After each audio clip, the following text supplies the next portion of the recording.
Mr. Breckenridge's. Holmes and I put on our coats and hats and went out into the cold winter street. The sky was dark over our heads. We walked east, and in a quarter of an hour we stood in front of the Alpha. Holmes opened the door, and we went in. In the pub, the owner, Mr. Windygate, gave us some beer. "Is this beer good?" Holmes asked him. "I ask because I know your geese are very good. Mr. Henry Baker told us all about your goose club." "Oh, yes, but those geese weren't our geese.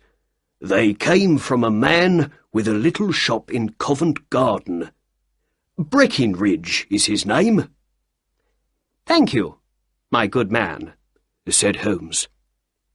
We paid for our beer and drank it.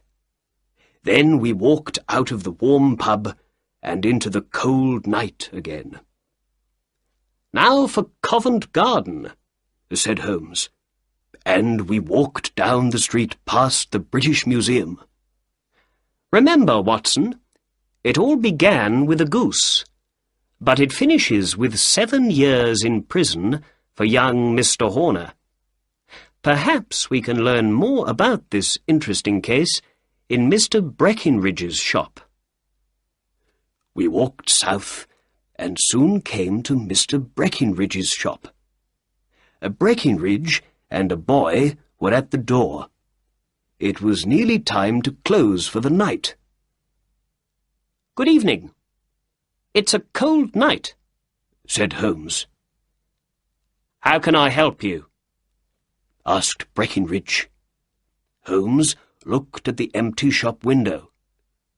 "No geese, I see," he said. "There are some in that other shop, there behind you." "Ah, but I came to you because I hear your geese are very good. Breckenridge's birds are the best," he said. "Who said that?" "The owner of the Alpha." "Ah, yes. He had 24 of my geese 2 days before Christmas." "They were very good birds, too. Where did you get them?" "I'm not going to tell you," said Breckenridge angrily. "Again and again people come and talk to me about those geese, and I don't like it. I paid good money for them. I took them to the Alpha, and then I forgot all about them. And then all the questions began. Where are the geese? How much do you want for them? Who did you sell them to?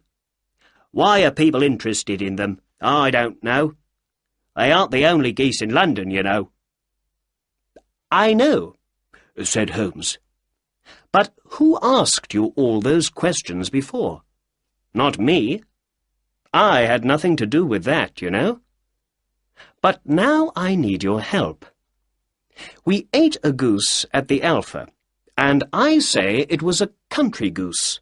But my good friend, Dr. Watson here, says it was a London goose. Which of us is right? It's an important question. £5 goes to the winner." "Well then, you lose, and your friend is the winner," said Breckenridge. "That goose came from London."